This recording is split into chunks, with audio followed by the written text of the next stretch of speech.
ሰላም ጤና ይስጥልኝ ውድ የቻናሌ ቤተሰቦች እንኳን ወደ መምህርት የዩቲዩብ ቻናል በሰላም መጣችሁ። በዚህ ቻናል መሰረታዊ የማንበብና የመጻፍ አማርኛና እንግሊዘኛ ቋንቋን ማለት ነው የማንበብ እንዲሁም ደግሞ የመጻፍ ክህሎትን ለማዳበር የሚያስችል የተለያዩ ትምህርቶች በየክፍሉ ይቀርቡበታል። በዚህ ዙሪያ መማር ለምትፈልጉ ከስር ባለው ስልክ አድራሻ በተለያዩ የሶሻል ሚዲያ አማራጮች ማለትም በኢሞ፣ ዋትስአፕ እና ቴሌግራም በግል መማር ትችላላችሁ ማለት ነው። ባላችሁበት ቦታ ሆናችሁ የመማር እድል ያልፏችሁ መማር ለምትፈልጉ በሚመቻችሁ ሰዓትና ባላችሁበት ቦታ ሆናችሁ እኔ ኮሙኒኬት ማድረግ እንችላለን። ቀጥታ ዛሬ ወደ ተዘጋጀላችሁ የአማርኛ ትምህርት ክፍል እናልፋለን። አብራችሁን ቆዩ። እንደተለመደው ይዤላችሁ የመጣሁት የአማርኛ ፊደል ከቤቶቻቸው ነው። ያው አማርኛ ላይ እንግዲህ እንደነገርኳችሁ መግቢያም ላይ ምናልባት አዲሶችም እንደሚኖሩ አስባለሁ።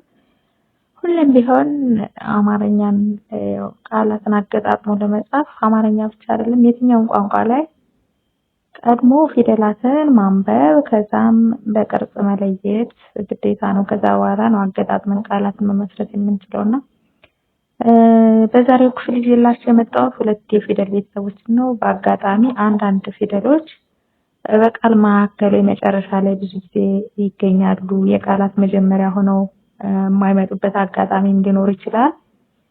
ማለቴ ውስን ይሆናል የሚመጡበት አጋጣሚ። ለዛ በዛሬ ክፍል ይዤላችሁ የመጣው ሁለት የፊደል ቤተሰቦች ፊደል ቼ እና ፊደል የ ናቸው። አንድ በአንድ ማየት እንጀምራለን። እስከመጨረሻው ድረስ አብራችሁኝ ብትቆዩ ትማሩበታላችሁ፣ ታተርፉበታላችሁ። ውድ የአማርኛ ፊደልን መለየትና ማንበብ የምትጀምሩ ሰዎች እንዲሁም ደግሞ ካላችሁ ላይ በደንብ የበለጠ ለማወቅ የምትፈልጉ ሰዎች ማለት ነው። እሺ ልጀምር። ቼ፣ ቹ፣ ቺ፣ ቻ፣ ቼ፣ ች፣ ቾ። እነዚህ እንግዲህ የፊደል ሸ ቤተሰቦች ናቸው ማለት ነው። እንደማንኛውም ፊደል እንግዲህ ሁሉም ፊደላት ሰባት ቤቶች አሏቸው። በዋናነት ስምንተኛ ሆሄ ዲቃላ ሆሄያት የምንለውን እስካሁን አልሰራውም፣ እሱንም እሰራላችኋለሁ ማለት ነው። እነሱን ሳይጨምር ነው እንግዲህ ሰባት እያየን ያለ ነው። ቼ ስትመለከቷት ምናልባት ተን ከባለፈው ክፍል ያያችሁ ትኖራላችሁ ቢያስባት ወይም በሌላ አጋጣሚ ተን የምታውቁ ሰዎች ከተ በተወሰነ መልኩ ነው ልዩነት ያላት። ምንድነው ሁለት አግዳሚ ቅጥያ ነው ያላት እዚህ ጋር ማለት ነው። ተ ስትሆን የመደመር ምልክት ብቻ ነው የምትይዘው። ቸ ስትሆን ደግሞ ከላይም ከታችም ቅጥያ ይኖራታል ማለት ነው። ቸ ር ቸ አንደኛ ቸ ቤት ናት።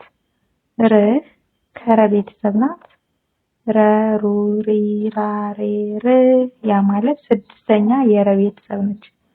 ቸ ር ቸር ቸር ቸ ር ነ ት ያው እንደነገርኳችሁ ቸና ርን እዚህ ጋር አይተናል። ቸር የሚለው ላይ ነ ት በመጨመር ነ ስድስተኛ ማናት አንደኛ ነቤት ማለት ነው። ት ደግሞ ስድስተኛ ተቤት ናት። በአንድ ላይ ቸርነት የሚል ቃል ነናትን ከቸር ላይ በመጨመር ብቻ መሰረትን ማለት ነው። ከዛ ቸልታ ቸ ያው እንዳየናት የቸ አንደኛ ቤት ናት።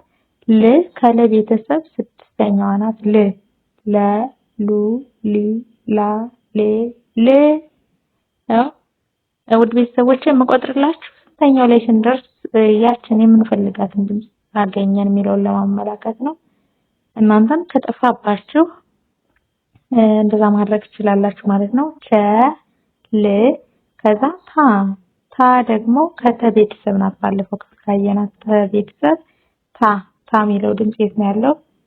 ተ ቱ ቲ ታ አራተኛው ላይ አራተኛ የተቤት ማለት ነው።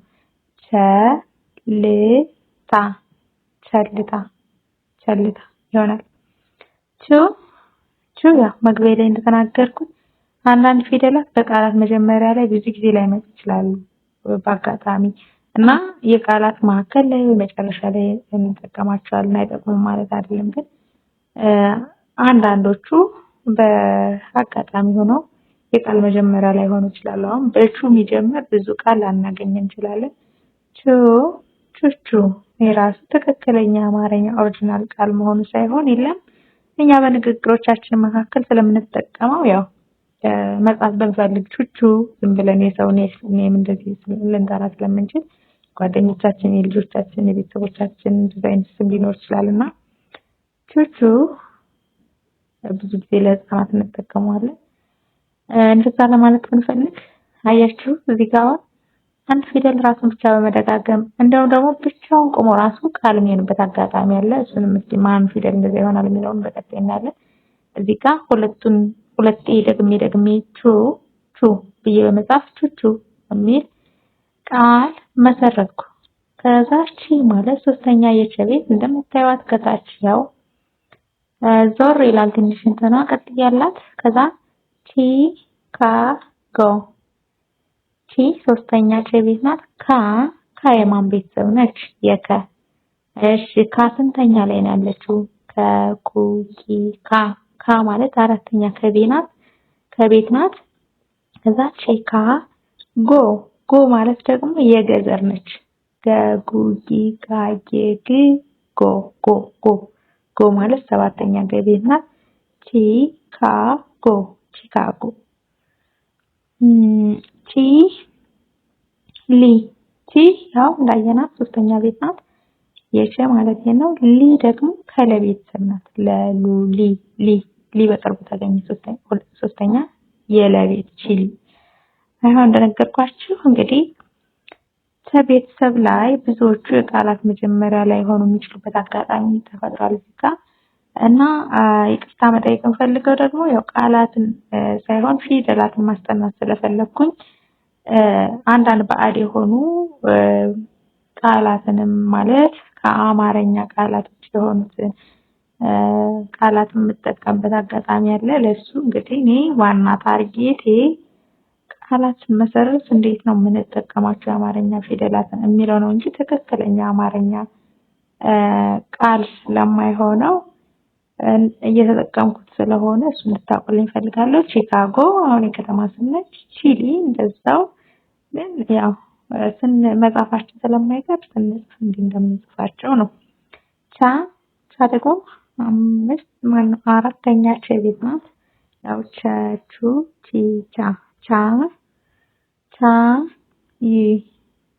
ቻ አራተኛ ቸ ቤት ይ ማለት ደግሞ ችኛዋ ስድስተኛ የቤት ናት። ቤተሰቦች ለእናንተ በሚቀር መንገድ ብዬ ስላሰብኩኝ አያችሁ እዚህም ጋር ስለዚህ ማጥናት አይጠበቅብንም ማለት ነው። እና ደግሞ ከለቤተሰብ አራተኛ ቤት ናት። ቻይና አያችሁ ቻይን ካወቅን እናን ብቻ በመጨመር ቻይና አድርገን መቀየር እንችላለን ቃሉን ማለት ነው። ቻ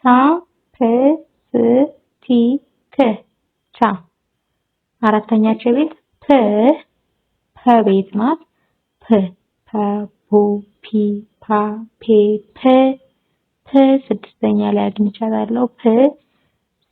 በተመሳሳይ ስድስተኛ ሰቤት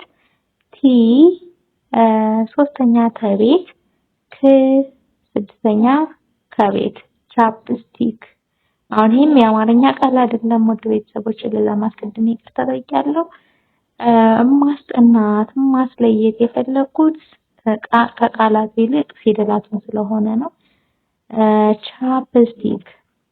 እሺ ቼ ማለት ያው ብዙ ጊዜ አምስተኛ እስካሁን ያየናቸው ማለት እችላለሁ የአማርኛ ፊደላት አምስተኛ ቤቶች ባለ ቀለበት ናቸው። የሆነ ቦታቸው ቀለበት ይኖራቸዋል። ለምሳሌ ቼ ያት እንደምታዩት ናት። ቼ አምስተኛ ቸ ቤት ናት። ክ ክ ክ ክ ማለት ስድስተኛ የከቤት ቼክ ቼክ። ይሄም አማርኛ ቃል አይደለም።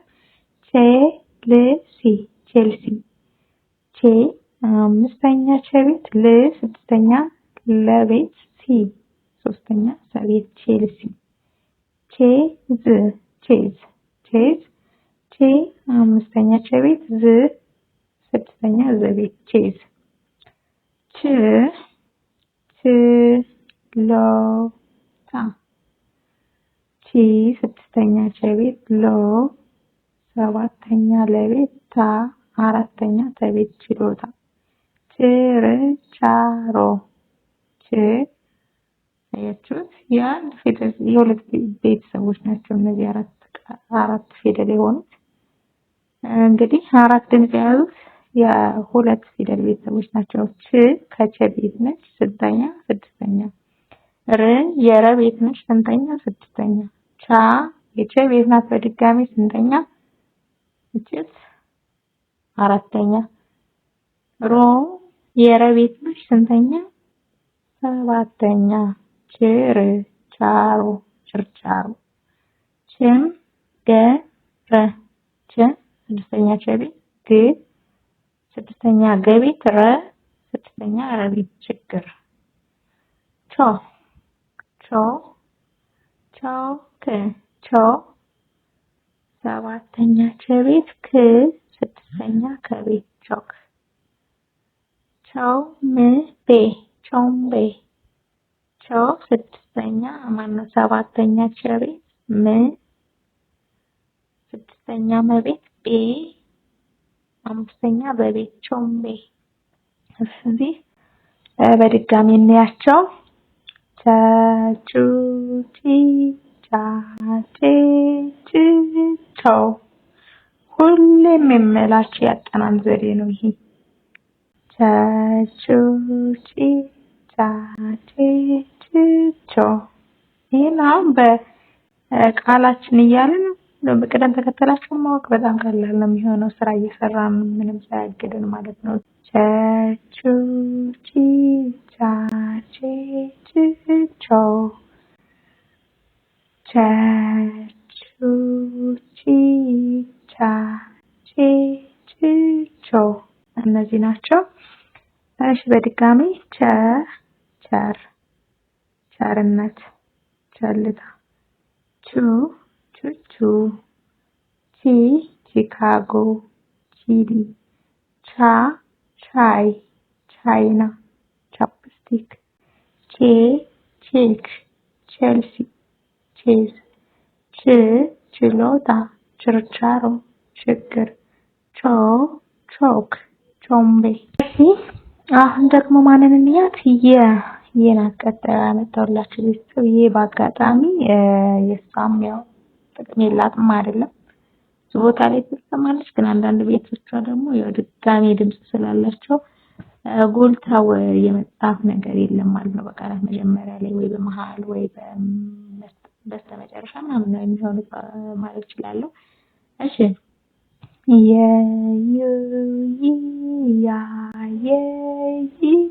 ዮ እሺ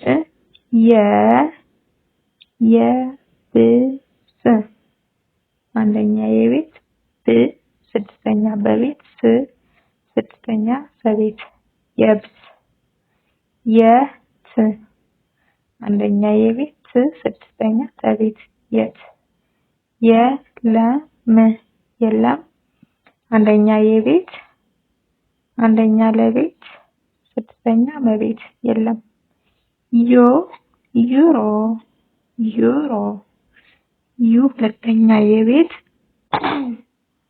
ዩ ሁለተኛ የቤት ሮ ሰባተኛ ረቤት ዩሮ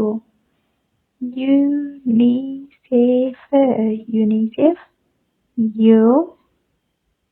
ሁለተኛ የቤት ኒ ነኑ ኒ ሶስተኛ ለቤት ሴ ሰሱ ሲሳሴ አምስተኛ ሰቤት ፍ ስድስተኛ ከቤት ዩኒሴፍ ዩኒቨርሲቲ ዩኒቨርሲቲ ዮ ሁለተኛ የቤት ኒ ያው ሶስተኛ ለቤት በ አንደኛ በቤት ረ ስድስተኛ ለቤት ስ ስድስተኛ ሰቤት ቲ ሶስተኛ ተቤት ዩኒቨርሲቲ ዩ በዩ የማነው ተመልሳ ይችን ድምጽ ነው ያለቻት የዩ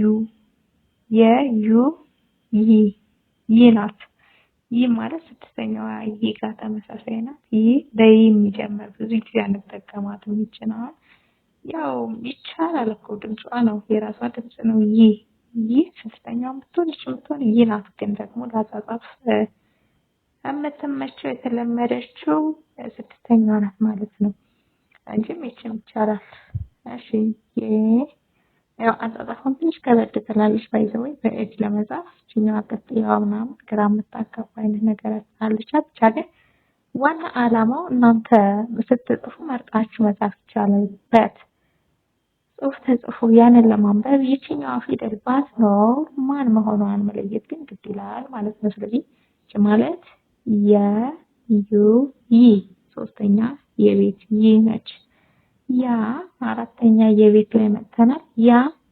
ያ ሁ ነ ያ አራተኛ የቤት ሁ ሁለተኛ ሀቤት ነ ስድስተኛ ነቤት ያሁን ያ ሳ ያ ለ አያችሁ ዝም ጋር ድጋሚ የተጠቀማቸው ፊደላት አሉ። ያ አራተኛ የቤት ሳ አራተኛ ሰቤት ያ በድጋሚ ስንተኛ ቤት አልኳችሁ? ያ አራተኛ የቤት ል ስድስተኛ ለቤት ያሳያል። ያንሳል ያምሳል ያ አራተኛ የቤት ን ስድስተኛ ለቤት ሳ አራተኛ ሰቤት ል ስድስተኛ ለቤት ያንሳል። እሺ ያው የዩ ያ ዮ ነውና ማለት ከአንደኛዋ ምንም ከሌለባት ግን ተመሳሳይ ነው ድምጿ። እና ይቺ ተመሳሳይ ናቸው። ስለዚህ በዛች ቦታ መጠቀም ይቻላል። ግን ብዙ ጊዜ የተለመደችው ምንም ቅጥል ሳይኖራት የመጀመሪያዋ የናት በቃላት መጀመሪያ ላይ ረጅም ይቻላል። የሚጀምር ምንም ቃል አላመጣሁላችሁም። ብዙ ጊዜ መጨረሻ ላይ ደግሞ መሃል ላይ የምንጠቀማት ናት ማለት ነው። ይህ ማለት ስድስተኛ የቤት ናት። ከማን ጋር ምን አይነት ድምጽ አላት? ከይ ጋር ይህ ሶስተኛና ይህ ስድስተኛ ያው ናቸው። ግን ስንጽፍ ትንሽ የምትዘወተረው ይፋ ስድስተኛ የቤት ፋ ደግሞ አራተኛ ፈቤት ይፋ ይርጋ ይህ ስድስተኛ የቤት ረ ስድስተኛ ረቤት ጋ አራተኛ ገቤት ይርጋ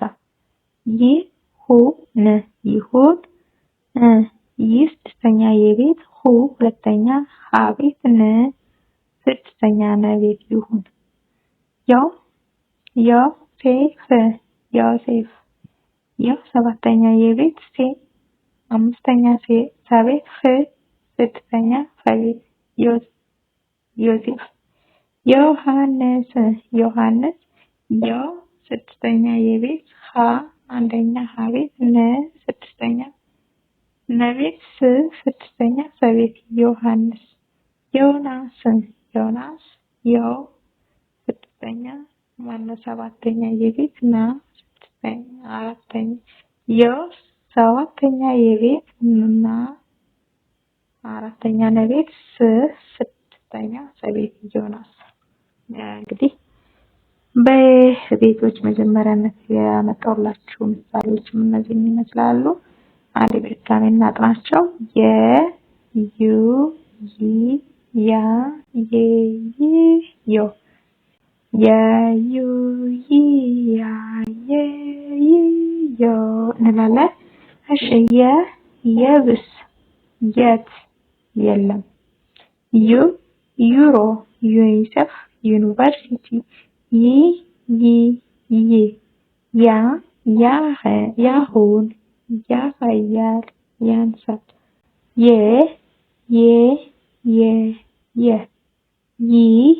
ይፋ ይርጋ ይሁን ዮሴፍ፣ ዮሐንስ፣ ዮናስ። ውድ ቤተሰቦች ለዛሬ ያመጣሁላችሁ ሁለቱ ፊደል አስገቡ ቤተሰቦቻቸው እነዚህ ይመስላሉ። እናንተ ልምዳችሁ ይቀጥል እላለሁ። አንዴ በታየ ብቻ ስለማይያዝ ትምህርቱን አስተማሪ ነው ብላችሁ ካሰባችሁ ከወደዳችሁት ላይክ ሼር አድርጉ። ቤተሰብ ሳትሆኑ እያዳመጣችሁ የነበራችሁ ካላችሁ ፕሊዝ ሰብስክራይብ በማድረግ እኔን አበረታቱኝ። እናንተም ደግሞ ለጓደኛ ሸር የምታደርጉት ወይም ደግሞ ለራሳችሁ የሚጠቅማችሁ ትምህርት ልታገኙበት እንደምትችሉ ሙሉ ግምት አለኝ። እስካሁን ሰዓት አብራችሁ ስለነበራችሁ ከልብ እያመሰገንኩ ከቀጣይ ደግሞ በተመሳሳይ በሌሎች የአማርኛ ፊደላት እስከምንገናኝ ድረስ በያላችሁበት ሰላማችሁ ብዝት እንዲልልኝ ምኞቴ ነው። ሰላም ሁኑ።